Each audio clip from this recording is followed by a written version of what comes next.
بسم اللہ الرحمن الرحیم۔ السلام علیکم۔ 8 اردو بی کلاس، امید ہے بچوں آپ لوگ خیریت سے ہوں گے۔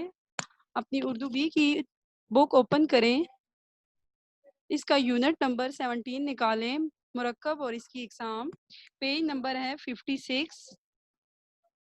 سب سے پہلے ہم اس کی ریڈنگ کرتے ہیں۔ مرکب یا کلام دو یا دو سے زیادہ لفظوں کے مجموعے کو مرکب یا کلام کہتے ہیں، جیسے میرا بھائی، میری کتاب، میری بہن، تمہارا گھر وغیرہ۔ اس کی گھڑی مرکب یا کلام ہے۔ مرکب یا کلام کی دو اقسام ہیں، مرکب تام یا کلام تام، مرکب ناقص یا کلام ناقص۔ مرکب تام یا کلام تام دو یا دو سے زیادہ لفظوں کا مرکب جسے پڑھ کر پورا مطلب سمجھ میں آ جائے، مرکب تام یا کلام تام کہلاتا ہے۔ مرکب تام یا کلام تام کو جملہ بھی کہا جاتا ہے۔ جملہ لفظوں کا ایسا مجموعہ ہے جس سے کوئی بات اچھی طرح سمجھ میں آ جائے، جملہ یا کلام تام کہلاتا ہے۔ جیسے اس کی مثالیں دی ہوئی ہیں، نیچے سے اس کو ریڈ کر لیجئے گا۔ مرکب ناقص یا کلام ناقص دو یا دو سے زیادہ لفظوں کا مرکب جسے پڑھ کر پورا مطلب سمجھ میں آئے، مرکب ناقص یا کلام ناقص کہلاتا ہے۔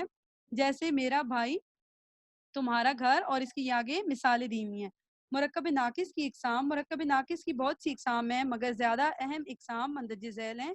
یہ اس کی 6 اقسام نیچے دی گئی ہیں۔ مرکب اضافی، جب دو اسم آپس میں اس طرح مل کر مرکب بنائیں کہ ان میں کوئی تعلق پیدا ہو جائے، اس تعلق کو اضافت اور مرکب کو مرکب اضافی کہتے ہیں۔ جیسے یہ نیچے مثالیں ریڈ کر لیجئے گا۔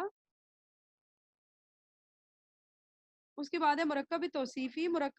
جو مرکب صفت اور موصوف کا مجموعہ ہو، مرکب توصیفی کہلاتا ہے۔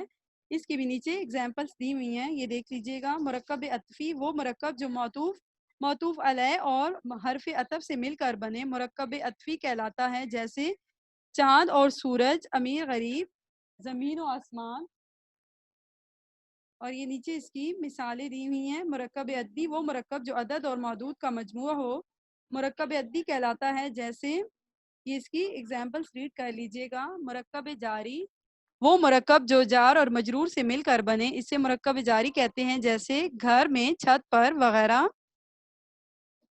اوپر کی مثالوں میں گھر، چھت، سکول مجرور ہیں اور ان میں سے پر تک حرف جار ہے۔ مرکب اشاری، وہ مرکب جو اس میں اشارہ اور مشارہ علیہ سے مل کر بنے، اسے مرکب اشاری کہتے ہیں۔ جیسے یہ کتاب، وہ درخت وغیرہ۔ اب آپ اپنی نوٹ بک اوپن کریں، سب سے پہلا سوال لکھیں، مرکب یا کلام سے کیا مراد ہے، اس کی کتنی اقسام ہیں؟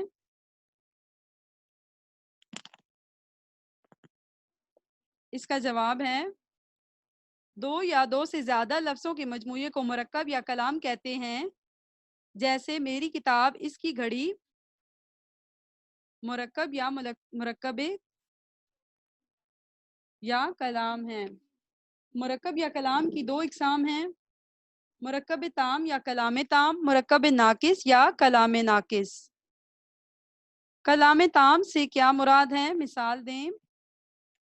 کلام تام سے کیا مراد ہے، مثالیں دیں۔ دو یا دو سے زیادہ لفظوں کا مرکب جسے پڑھ کر پورا مطلب سمجھ میں آ جائے،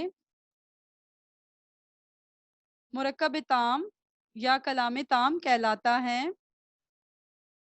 جیسے شہر میں آج بہت رونق ہے، اس کی گھڑی خراب ہو گئی ہے۔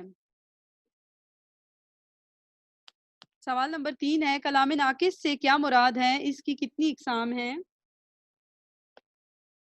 دو یا دو سے زیادہ لفظوں کا مرکب جسے پڑھ کر پورا مطلب سمجھ میں نہ آئے، مرکب ناقص یا کلام ناقص کہلاتا ہے۔